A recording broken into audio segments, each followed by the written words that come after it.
So this is my eighth trip to the Dominican Republic. I've been coming here since 2012.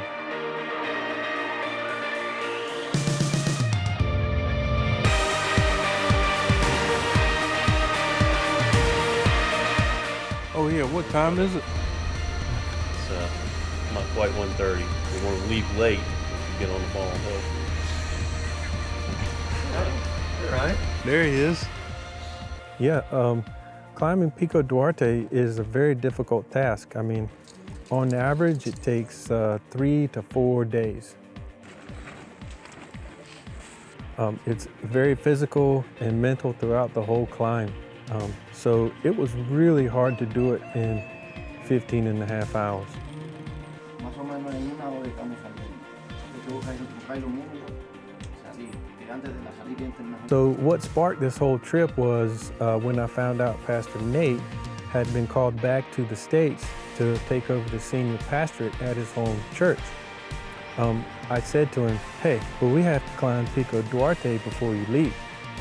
And you know, Pico Duarte is the tallest mountain in the West Indies. And I said, you know, this would really commemorate your time serving here in the Dominican Republic, planting churches. You know, climbing the tallest mountain, not just in the DR, but in the West Indies, in the Caribbean, it adds a sort of symbolic element.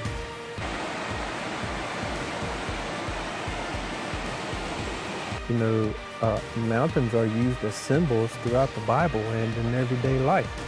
They represent God's promises, but they also represent challenges. And a great example of that we see in the life of Caleb. You know, God promised him that mountain, but God did not remove the giants for Caleb.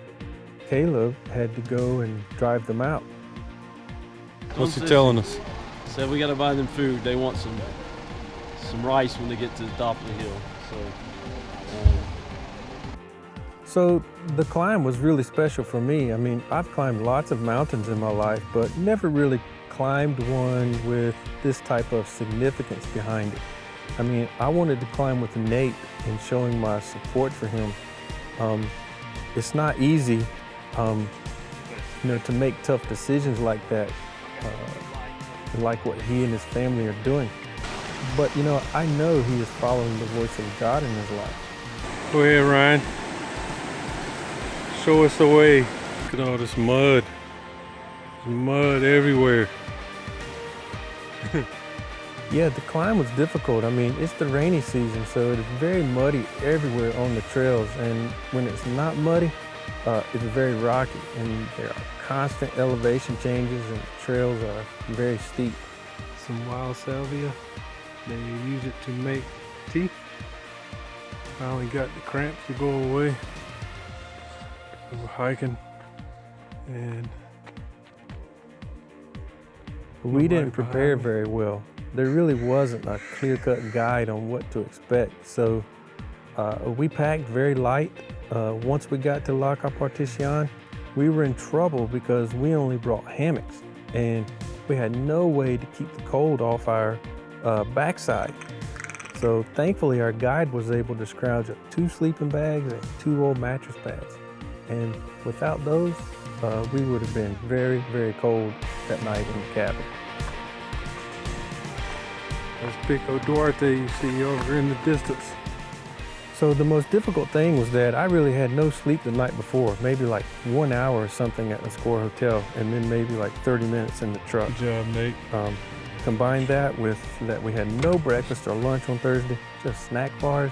So not the ideal conditions to be hiking a mountain with that elevation and degree of difficulty. But you know, all of that is symbolic of the life of that these women are facing before finding hope in the Lily House. Many of them would go days without a meal or sleep, and all the while they are being totally mistreated and degraded by cowardly men. And you know, for me, I knew I would get a hot meal and go home when this was over. But you know, there are women out there in the DR who don't know where their next hot meal is coming from, and they don't see an end in sight. And thinking on that really made me even more determined during my hike.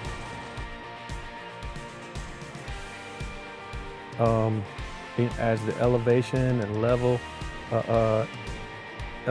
level changes, the air becomes thinner, making it hard for you to catch your breath. At the peak, the air pressure was about like 9 psi, which is like half of what it normally is. I think that bird likes Ryan. And yeah, there's a lot of focus that is required too. I mean, the trails require you to think about where to take the next step, watch for loose rocks, the sinking mud, like where to put your hands and things. So there's lots of obstacles. It's just miles and miles of this mud. And there's a lot of time to think about things and put perspective on life, thinking about what kind of impact, you can leave on the world around you. Yeah, the summit was really incredible. I mean, we camped at La Compartición, and from there, the trek is like 5 kilometers, I think, most of which was in the dark since we left camp before the sun ever even came up. The last 1.2 kilometers is really the most difficult because your body is so tired, the air is so thin, and it's freezing cold with huge gusts of wind. But you keep going and you push yourself through the clouds and then you hit the summit, and man, it's such a great feeling. What time is it, Nate? It is 10 minutes to 7. I would totally do it again, but never in 15 hours. That's just insane. I mean, you can't even really enjoy it. There's no margin for error. If you can't keep pace, then you have to ride the donkey. Otherwise, you'll never make it in 2 days. And, I have a much greater appreciation for the donkey now, no doubt. Made it to the top.